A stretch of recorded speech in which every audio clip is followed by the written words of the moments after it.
resultados, entonces también son importantes. Algunas enfermedades son mentales y otras. Por ejemplo, en la nuestra, y el grado de incapacidad.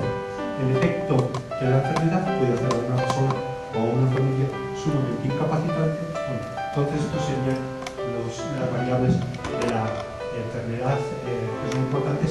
Con respecto a la esquizofrenia, entonces normalmente cuando el inicio es brusco, entonces es mejor pronóstico, o sea, es mejor que empiece de manera brusca que cuando inicia de manera insidiosa. Es más complicado. Por eso son aspectos importantes que hay que tener en cuenta a la hora de valorar la evolución de la esquizofrenia, por tanto, de las tareas que tiene que hacer el esquizofrénico y la familia que le acompaña. El curso pues es por fases, es decir, dan brotes y luego puede pasar o se puede dar otro brote o no, puede haber brotes únicos o puede haber muchos brotes, dependiendo entonces de cómo sea ese curso, que es muy variable en la esquizofrenia. Entonces pues sucede el impacto más grave o menos, y los resultados, entonces muchos de los resultados son letales, es decir, letales no porque la esquizofrenia mate, sino porque las personas que tienen esquizofrenia, muchos cometen suicidio, un porcentaje alto de 15% digamos en promedio, cometen suicidio. Aquellos que no intentan suicidarse o intentan y los efectos finales, el grado de incapacidad es en la esquizofrenia pues sumamente deteriorante, que deteriora prácticamente toda la vida psíquica en todas las cosas. Entonces, como el grado de incapacidad es en general, claro, hay muchas variaciones individuales, pero en general el grado de incapacidad es sumamente grave, sumamente complejo. Por lo tanto, como ven, ya desde aquí podemos darnos cuenta pues, de que la tarea de una persona de la familia que tiene que cuidar o vigilar a un esquizofrénico con una enfermedad crónica, pues es muy distinto a solamente tratar con una enfermedad que es pasajera o que no es muy limitante en sus actividades. Entonces la tarea que tienen estas familias, ya lo vemos desde aquí, es sumamente complicada, compleja y difícil de realizar. Bueno, eso entonces son una parte, son los aspectos de la familia. Otro es la evolución de la familia, entonces ya lo mencioné un poquito. Entonces puede haber unas fases agudas, que es la fase aguda es cuando aparecen los síntomas, se da el diagnóstico y todo eso, y las tareas pues entonces pues son los duelos por las pérdidas que se dan con la enfermedad.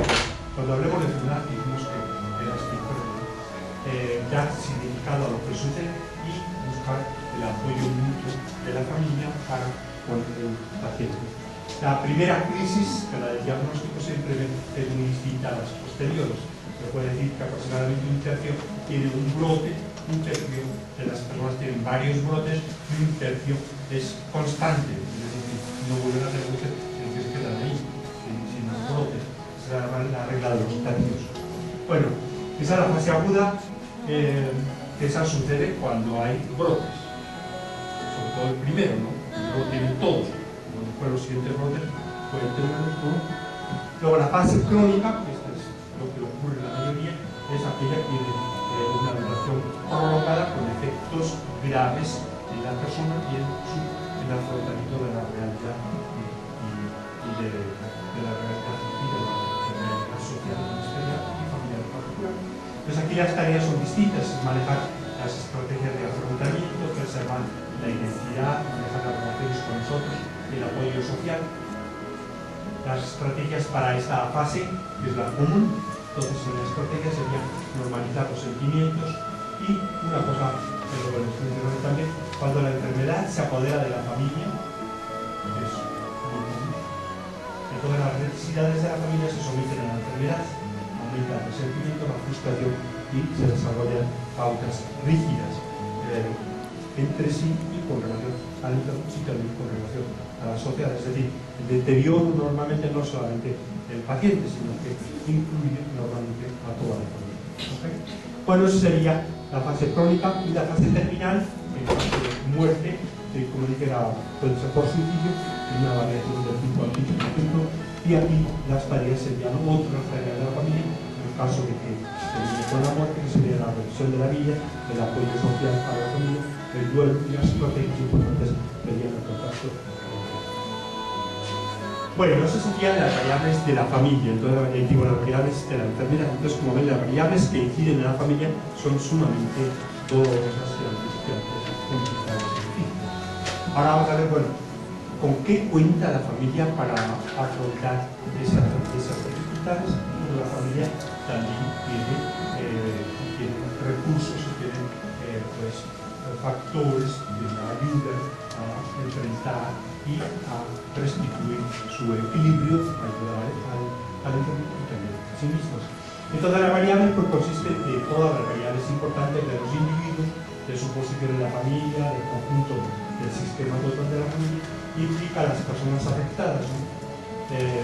Por ejemplo, el niño y el padre, la relación entre los individuos, si el grupo es cohesivo o no. Es decir, no es lo mismo que la enfermedad ataque a un niño que a un adolescente.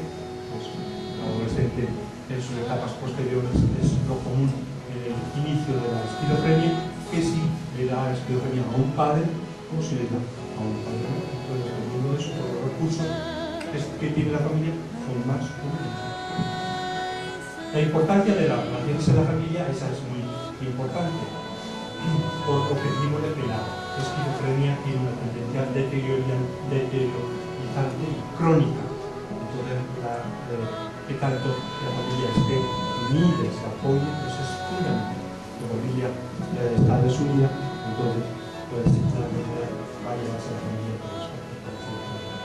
Las dimensiones que se han estudiado y que caracterizan la estructura familiar funcional son importantes para bien o para mal, para determinar un impacto grande o atenuado de la enfermedad. Por ejemplo, crece en una familia unida, o en una familia que tenga límites claros, o en una familia que tenga apoyo social adecuado.